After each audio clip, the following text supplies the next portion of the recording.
एक कथा भक्तमाल जी में आती है। एक भक्त थे, उनका नाम था धन्ना जाट। क्या नाम था? बड़ी मधुर कथा है धन्ना जी की। धन्ना जी की कथा ऐसे प्रारंभ होती है कि सामान्य से परिवार में धन्ना जी का जन्म हुआ। देखो, ये हरिप्रिय हैं, इनको हरि प्रिय थे, लेकिन इनकी भक्ति से फिर ऐसी स्थिति हो गई कि ये हरि को प्रिय लगने लगे। तो धन्ना जी के यहां एक संत पधारे। संत की शालिग्राम जी की सेवा। छोटे बालक जो होते हैं वो संतों को या घर में कोई भी बड़े बुजुर्ग आए या कोई भी श्रेष्ठ जन आए, वो क्या करते हैं, कैसे करते हैं, मेहमानों को देखते हैं बैठ के। तो महात्मा जी अपने ठाकुर जी की सेवा करते और धन्ना जी जाके उनके पास में बैठ जाते। पहले जल से स्नान, फिर दूध से स्नान, फिर घी से, फिर दही से, फिर शहद से, पंचामृत स्नान करा के बढ़िया इत्र लगा के ठाकुर जी को उर्द पुंड तिलक लगा करके माला तुलसी पधरा के विराजमान कर दिया। धन्ना जी को इतनी अच्छी लगी ये सेवा, रोज बैठ जाते, पूरी रात रोते, अपनी माँ से कहते मैया ये सुबह कब होगी। क्यों? वो सुबह होते ही बाबा के पास जाऊंगा, उनकी सेवा देखूंगा कैसे करते हैं। तो धन्ना जी रोज सेवा देखते, बड़े खुश होते। जैसे महात्मा का जाने का समय आया, धन्ना जी बिखर गए। कहां जा रहे हो आप? बोले बेटा अब हो गई हमारी सेवा पूरी, अब हम जा रहे हैं, फिर आएंगे कुछ साल बाद। धन्ना जी बोले तो आप चले जाओ, इनको छोड़ जाओ यहीं पे, ये ठाकुर जी यहीं रहे आए, मैं इनकी सेवा करूंगा। बाबा बोले अरे तुम छोटे बालक हो, तुमसे सेवा बनेगी नहीं बेटा, तुम जिद मत करो। धन्ना जी तो रोने लगे, बोले नहीं मैं सेवा करूंगा, मुझे तो ये चाहिए।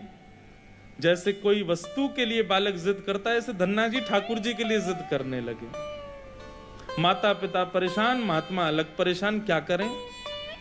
और इतना रोवे कि महाराज पूरा घर अधर कर दिया, मोहल्ले वाले तक इकट्ठे हो गए। क्या हो गया? बोले धन्ना जी के महात्मा जी जा रहे हैं, उनके ठाकुर जी मांग रहा है धन्ना। अब किसी में ये हिम्मत भी नहीं कि महात्मा सिंह कहते दे जाओ। और कोई वस्तु हो तो ये भी कह देते हैं लोग, दे जाओ चलो हम दूसरी दे देंगे। ठाकुर जी की बात है भैया, कोई अपनी सेवा कैसे दे सकता है। धन्ना जी इतने रोए, सिर पटक पटक के रोने लगे, छोटे बालक। महात्मा बोले बड़ी विडंबना, ठाकुर जी रक्षा करो, क्या करें।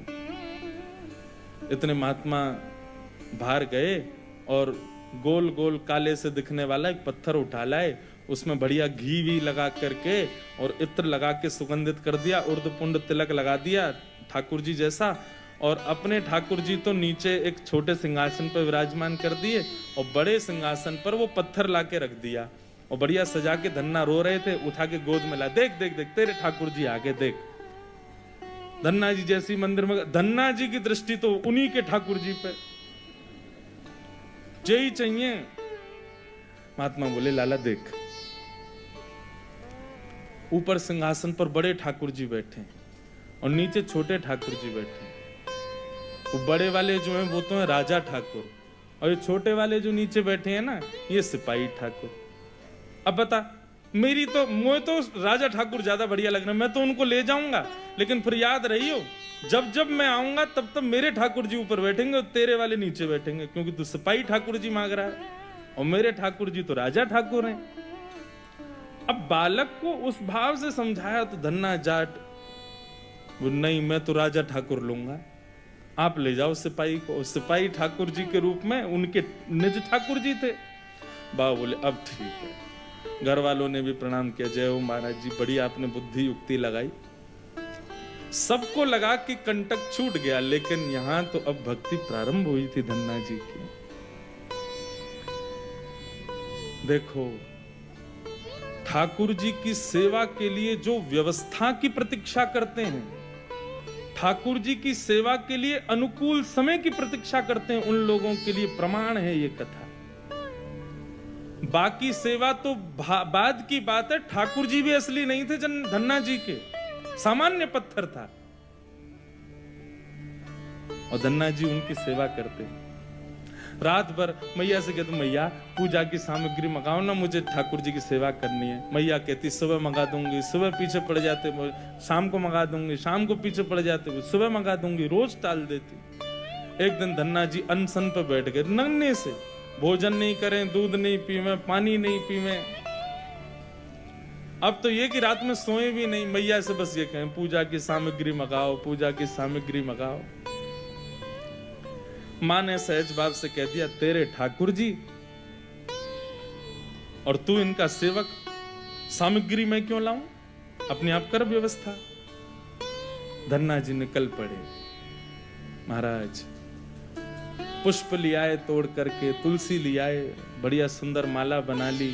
नन्हे से बालक जैसी उनको जिस खेल खेल में सेवा करते वैसी सेवा करते थे।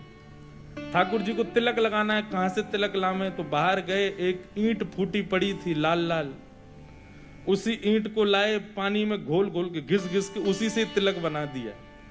ईंट को घिस करके उसका तिलक श्री ठाकुर जी को लगाया।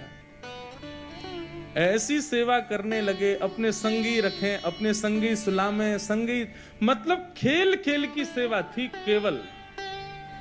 घर वालों को लगता था कि भैया दुनिया के लोग खिलौने से खेलते हैं, हमारा धन्ना जो है ये पत्थर को ही भगवान समझ के खिलौना इनसे ही खेल रहा है, बड़ा होगा तो बुद्धि आ जाएगी। परंतु किसी को क्या पता था कि भैया ऐसा भक्ति का बीज पिरो दिया है धन्ना जी के हृदय में।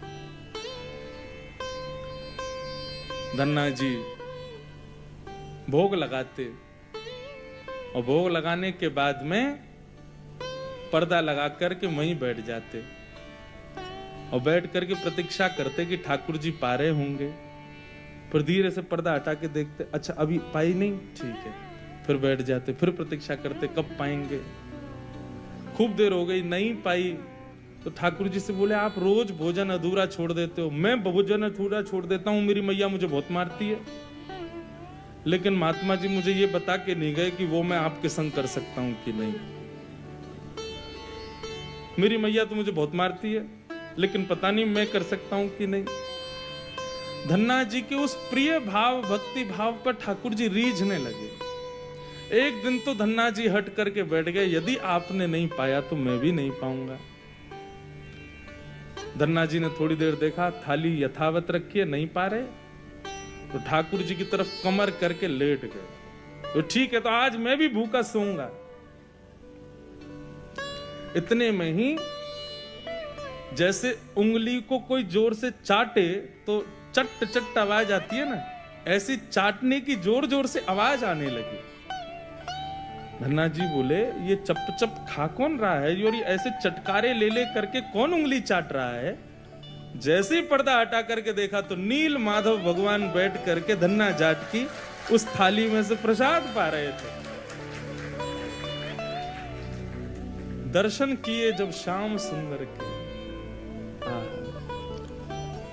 मोहित हो गए। ऐसा नील वरण ठाकुर जी का कटाक्ष नेत्र, बढ़िया सुंदर घुंघराले केशों की गूंद बना करके उसमें मोर पंख लगा रखा है। जैसे धन्ना जाट छोटे वैसे ठाकुर जी भी छोटे से नन्हे से गोपाल जी आ गए। और जैसे मानो पूरे हाथ में सान लेते हैं ना सब्जी छोटे बालक, ऐसे ठाकुर जी ने माखन मिश्री और सारी सब्जी सान रखी है और खूब प्रेम से चाट चाट करके पा रहे हैं। धन्ना जाट बड़ा प्रसन्न हो गया, बोले आप तो बड़े प्यारे हो, आज आप प्रत्यक्ष मेरे सामने आ गए। ठाकुर जी धीरे धीरे अब धन्ना जाट के सखा बनने लगे। धन्ना थोड़ा बड़ा हुआ, गऊ चराने, बछड़ा बछिया चराने जाता तो अपने शालिग्राम, जो शालिग्राम थे ही नहीं, सामान्य पत्थर थे, उनको सजा धजा के बढ़िया अपनी जेब में धर के ले जाता। रास्ता भर उनसे बात करता, नीचे वृक्ष के नीचे बैठ करके ठाकुर जी, अब कोई नहीं है, ठाकुर जी प्रकट हो जाओ, तो ठाकुर जी प्रकट हो जाते, धन्ना के साथ प्रेम से पाते। बंधुओं देखो इस कथा से क्या समझ में आ रहा है, धन्ना जी के भीतर ऐसा कौन सा गुण है जिस पर ठाकुर जी रीझ रहे हैं। दीनता। कल हमने एक सूत्र लिया था भक्ति में, अविचार। भगवत भक्ति में विचार नहीं करना है, जो करना है सो करना है। मन में बात आ गई तो बस ठाकुर जी को प्रस्तुत होनी चाहिए। पहला सूत्र। भक्ति का दूसरा सूत्र है दीनता। जितने सीधे, जितने दैन्य, जितनी दीनता में ठाकुर जी की भक्ति में रहोगे, ठाकुर जी उतने प्रसन्न रहेंगे। जितने चतुर बनने का प्रयास करोगे ठाकुर जी के सम्मुख, उतने ही ठाकुर जी दूर भागेंगे। जितना हो सके दीन रहो। ठाकुर जी की भक्ति में किसी भी प्रकार की चतुराई नहीं होनी चाहिए। दीन। धन्ना जी उन्हीं ठाकुर जी को लेकर के चले गए। ठाकुर जी आज बोले, धन्ना तू तो मेरी बड़ी सेवा करे, पर मेरा भी मन करे कि मैं भी तेरी सेवा करूं। सब लोग इधर देखो, कथा सुनो। धन्ना जी बोले, ठाकुर जी ये उचित नहीं है। आप भगवान हो, आप एक ईश्वर तत्व हो, आपकी सेवा हम करें अच्छा लगता है, पर आप हमारी सेवा करो, ये कहां की शोभा है। ठाकुर जी बोले, नहीं धन्ना हम तो तुम्हारी सेवा करेंगे, हमें बताओ हम क्या करें। और भैया ये भक्ति, ये भक्त भगवान वाली बात थोड़ी है। यहां तो सखा हैं, आप हमारे सखा हो, हम आपके सखा। सखा तो आपस में मिल बांट के सब काम करें। बता भैया धन्ना हम क्या करें। धन्ना जाट बोले, तो फिर एक काम करो, आप हमारी गैया चराओ। ठाकुर जी बोले, ये तो हमारे जन्म जन्म को काम है, ये तो हम बड़ी निपुणता से करेंगे। और बंधुओं यही होता, धन्ना जाट अपने घर से गैया लेके जाता और वन में जाकर के ठाकुर जी को जैसे ही बाहर पधराता, इतने में वृक्ष के पीछे से ठाकुर जी आ जाते और ठाकुर जी कहते, धन्ना अब तू जाके आराम कर, हम गैया चरा देंगे। और सारी गैया ठाकुर जी चराते। शाम का समय जब होता तब धन्ना जी जाते और जाके ठाकुर जी को दोबारा अपनी जेब में रख के गैया लेके आ जाते। एक दिन वो महात्मा आ गए जो धन्ना जी को वो पत्थर दे के गए थे। जैसे ही घर पे आए तो धन्ना जी लेटे थे। महात्मा आके बोले, और बताओ भाई धन्ना सब ठीक? अरे गुरुजी आए, गुरुजी जय हो, गुरुजी प्रणाम आपके चरणों में। और बताओ वो कहाँ हैं तुम्हारे राजा भगवान? बोले, भगवान तो गैया चरावे गए हैं अभी, ये समय तो गैया चराने का है ना, गैया चरावे जामे वो रोज। महात्मा बोले, देखो कुछ भी बोलता है, ये अभी बालक ही है, छोटा ही है अभी। माता पिता ही बोले, कहाँ बताएं, ऐसी है कि सोच है, गैया ने छोड़ आवे, पता ना कहाँ शाम को ले आवे उन्हें। अरे गुरुजी ये लोग मानते नहीं है मेरी बात। भाई सब लोग विराजमान हो जाओ बस, हाँ बैठ जाओ। क्या बता रहा था मैं? हैं? हाँ गैया चरावे जा रहे। गुरुजी बोले, तो फिर वो शिला कहाँ है जो हमने तुमको दी थी? बोले, उन्हीं की तो कह रहा हूं गुरुजी, वो गैया चराने गए। गुरुजी बोले, ये तो कुछ भी कह रहा है। नहीं नहीं गुरुजी आप विराजो, मैं आपको एक एक बात बताऊं। और उसने सारी बातें बताई, ठाकुर जी कैसे चटकारे लेके भोजन करते हैं, क्या क्या उससे बातें करते हैं, कैसे उसके संग खेलते हैं, कैसे उसकी पिद्दी पे चढ़ जाते हैं, वो ठाकुर जी की पिद्दी पे चढ़ जाता है। ऐसा मधुर भाव वो प्रस्तुत करे और गुरुजी बैठ के सुनते जाएं। बोले कि इतनी बड़ी बड़ी बातें झूठ में तो नहीं बोल सकता। बोले, गुरुजी मुझे पता है, माता पिता की तरह आप भी मुझ पे भरोसा नहीं कर रहे हो, आपको नहीं विश्वास, चलो मैं दिखाऊं आपको। अभी मेरे ठाकुर जी गैया चरा रहे हैं। गुरुजी को लेकर के वन में गया तो वन में गैयाएं चर रही थी। बोले, कहाँ है तेरे ठाकुर जी? अरे देखो वो दोहरी गैया के पीछे पीछे हाँक रहे हैं, वाकू पीछे पीछे चल रहे हैं वाक्य, देखो ठाकुर जी दिख तो रहे। गुरुजी बोले, हमको नहीं दिख रहे। धन्ना जी दौड़ के ठाकुर जी के पास गए। बोले, मेरे गुरुजी आए, उनको दिख जाओ। भगवान बोले, उनको नहीं दिखेंगे हम बस तुमको ही दिखेंगे, तुम्हारे सखा हैं, तुमको दिखेंगे, सबको थोड़ी दिखेंगे। अरे भैया ऐसा मत करो। क्यों? बोले, आपको और मोको एक दूसरे से मिलवावे वाले तो गुरुजी हैं। गुरुजी यदि मुझको नहीं देके जाते आपको, तो आप मुझे कैसे मिलते? मेरे गुरुदेव हैं, इन्होंने ही तो मुझको दिया था आपको। ठाकुर जी रीझ गए, पुनः पुनः धन्ना को हृदय से लगाए। इसकी भक्ति, ऐसा भाव। इतने में ही नील माधव नीलमणि ठाकुर जी प्रकट हो गए। और जैसे ही प्रकट हुए, दूर खड़े गुरुदेव के एक एक रोम बिलखने लगा, रोने लगे और धन्ना के चरणों में प्रणाम किया। बोले हम सच्चे शालिग्राम से प्रकट नहीं कर पाए, तूने सामान्य पत्थर से प्रकट कर दिया ठाकुर जी को। हम अष्टयाम सेवा से प्रकट नहीं कर पाए और तूने सामान्य पत्थर घिस घिस के तिलक लगा के प्रकट कर दिया ठाकुर जी को। हम 56 भोग पधरा करके ठाकुर जी को प्रकट नहीं कर पाए, तू बेसर की रोटी खवा के ठाकुर जी को चटकारे दिलवाता है। हम यहाँ ठाकुर जी से प्रार्थना करते हैं, कभी त्रिभंग लली से सीधे लली भी बन जाओ, न पूरे दिन यूं ही खड़े रहो, दर्द है जातो होगा, हाथ में ने हाथ सीधे कर लो। तू ठाकुर जी से गैया चरवा रहा है अपनी। धन्य है धन्ना तेरी भक्ति को। बंधु, ठाकुर जी को ऐसे प्रिय भाव अच्छे लगते हैं। आप नियम कितने करते हो, आप साधना कितनी करते हो, आप जप कितने करते हो, आप व्रत कितने करते हो, ये विशेष बात नहीं है। पर 10 मिनट भी ठाकुर जी के सन्मुख बैठते हो, किस भाव से बैठते हो, वो भाव प्रिय है। ठाकुर जी भाव का सेवन करते हैं। इतनी कथाएं सुनने के बाद भी, वृंदावन जाने के बाद भी, ऐसे संकीर्तन करने के बाद भी, तिलक लगाने के बाद भी यदि भाव प्रकट नहीं हुए तो कैसी भक्ति हमारी। समय व्यर्थ मत करो फिर भक्ति के पथ पर आके। अनुभूति हो, ठाकुर जी के ऐसे भाव प्रकट हो, तब हमारी भक्ति श्रेष्ठ है, तब हमारा तिलक लगाना श्रेष्ठ, हमारा एकादशी व्रत रखना श्रेष्ठ, हमारा गुरु मंत्र का जाप करना श्रेष्ठ। केवल नियम तक सीमित मत रहिए कि बस हमको नियम पूर्ण करना है, अपना हो गया काम, बस माला जपी छोड़े चल दिए काम को। नहीं, एक बात कहें,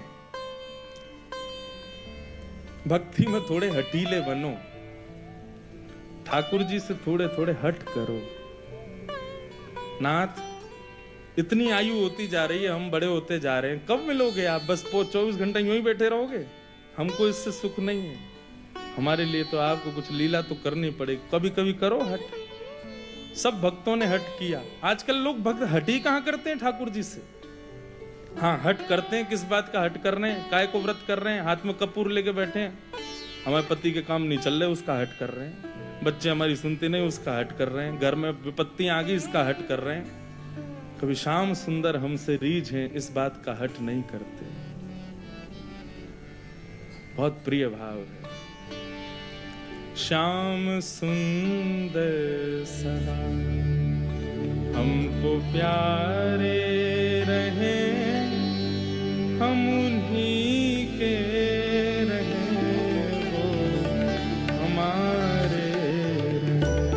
श्याम सुंदर सदा हमको प्यारे रहे, हम उन्हीं के रहे, वो हमारे रहे। श्याम सुंदर सदा हमको प्यारे रहे, हम उन्हीं के रहे, वो हमारे रहे। श्याम सुंदर सदा हमको प्यारे रहे, हम उन्हीं के रहे, वो हमारे। मोह माया की नदियाँ बही जा रही, मोह माया की नदियाँ बही जा रही, मन की ममता को खींचे चली जा रही, मन की ममता को खींचे चली जा रही, मन की ममता को खींचे चली जा रही, मन की ममता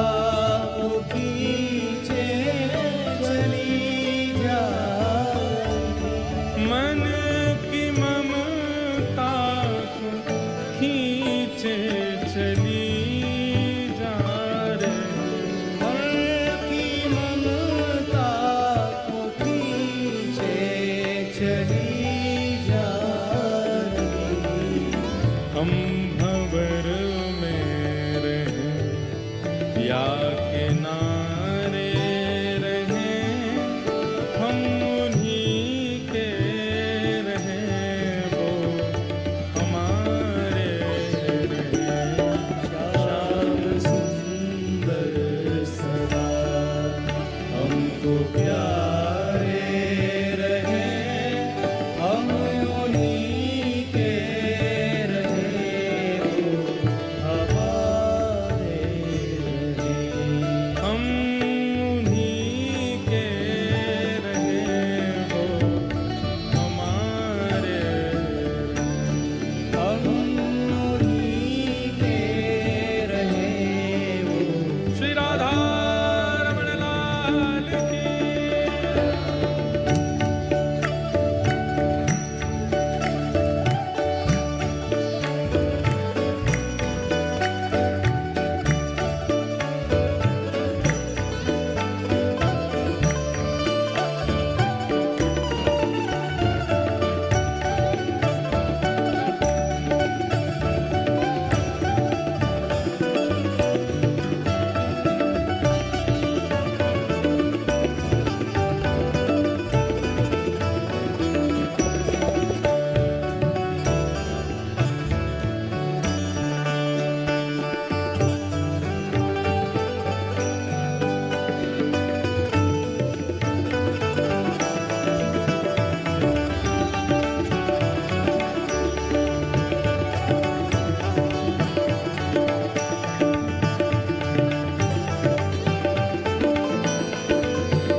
एक नियम बना लीजिए अपना।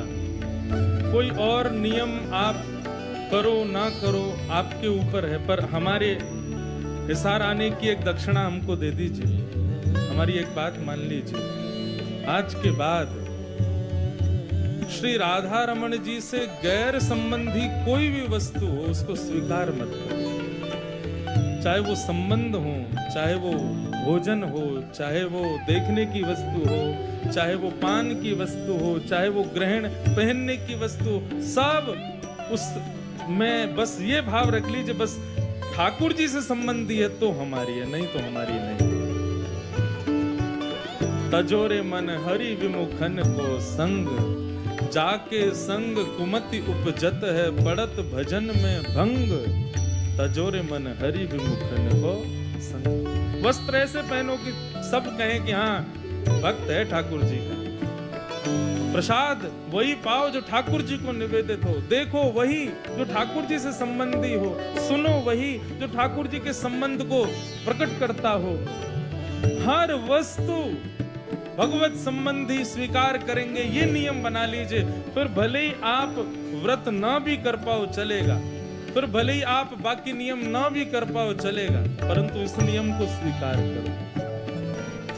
जिस डगर से मुरलिया की धुन आएगी, जिस डगर से मुरलिया की धुन आएगी, उस डगर पे उमरिया ये कट जाएगी।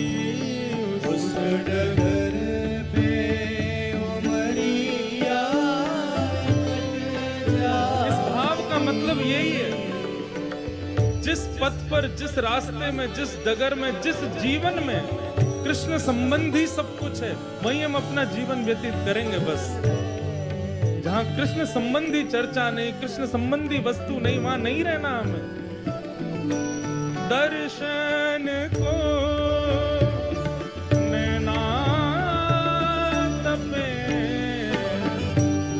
वचन सुनन को कान,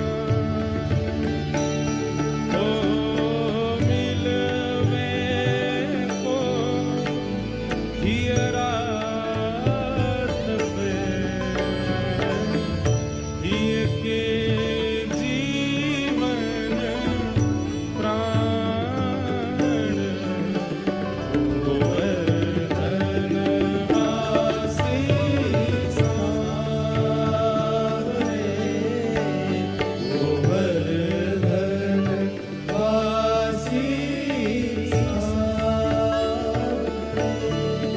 लाल तुम बिन रहो न जाओ,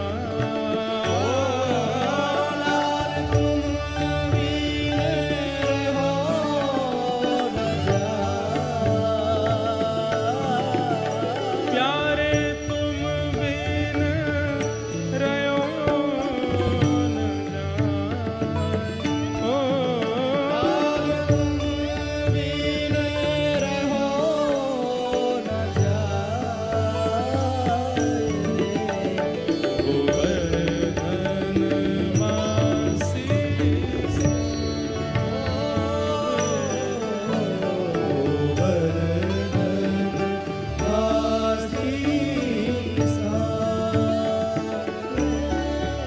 जिस डगर से मुरलिया की धुन आएगी, जिस डगर से मुरलिया की धुन आएगी, उस डगर पे उमरिया ये कट जाएगी, उस डगर पे उमरिया कट जाएगी।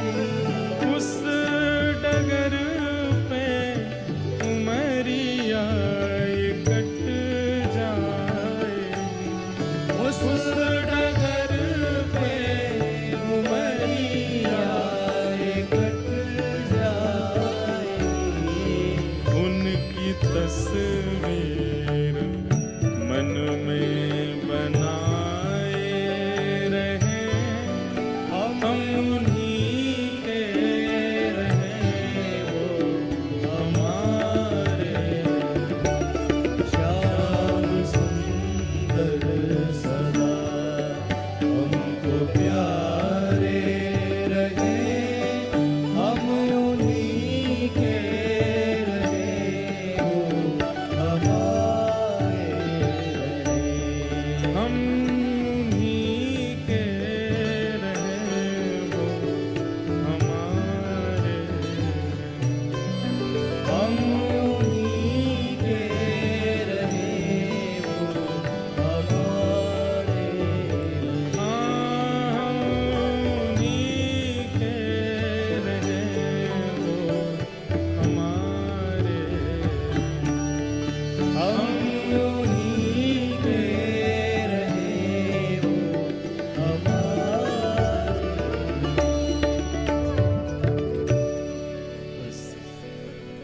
हमें उनका प्रिय बनना है। वो तो सबके प्रिय हैं ही।